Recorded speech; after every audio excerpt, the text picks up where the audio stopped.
Hebrews chapter 7. This Melchizedek was king of Salem and priest of God Most High. He met Abraham returning from the defeat of the kings and blessed him, and Abraham gave him a tenth of everything. First, the name Melchizedek means king of righteousness. Then also, king of Salem means king of peace. Without father or mother, without genealogy, without beginning of days or end of life, resembling the Son of God, he remains a priest forever. Just think how great he was. Even the patriarch Abraham gave him a tenth of the plunder.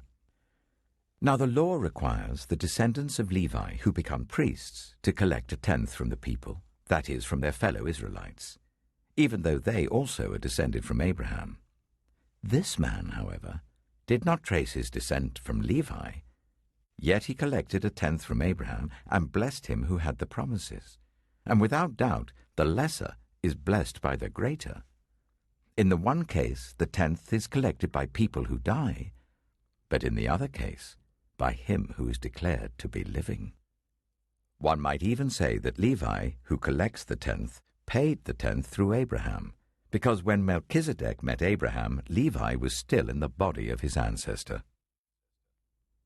If perfection could have been attained through the Levitical priesthood, and indeed the law given to the people established that priesthood, why was there still need for another priest to come, one in the order of Melchizedek, not in the order of Aaron? For when the priesthood is changed, the law must be changed also. He, of whom these things are said, belonged to a different tribe, and no one from that tribe has ever served at the altar.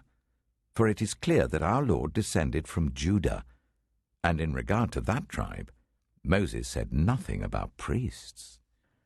And what we have said is even more clear. If another priest like Melchizedek appears, one who has become a priest not on the basis of a regulation as to his ancestry, but on the basis of the power of an indestructible life.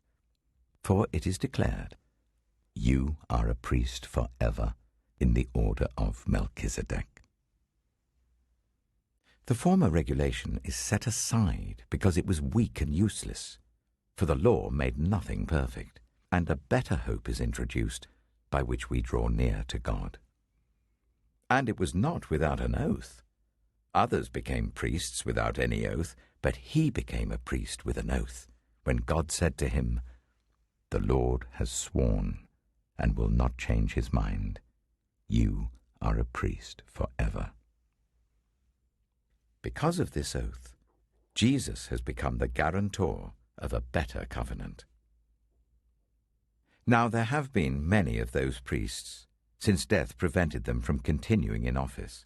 But because Jesus lives forever, he has a permanent priesthood. Therefore, he is able to save completely those who come to God through him, because he always lives to intercede for them.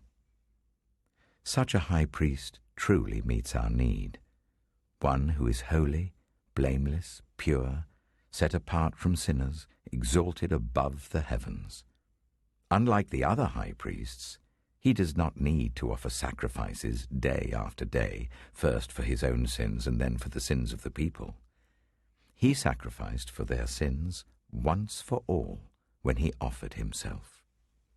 For the law appoints as high priests men in all their weakness, but the oath which came after the law appointed the Son, who has been made perfect forever.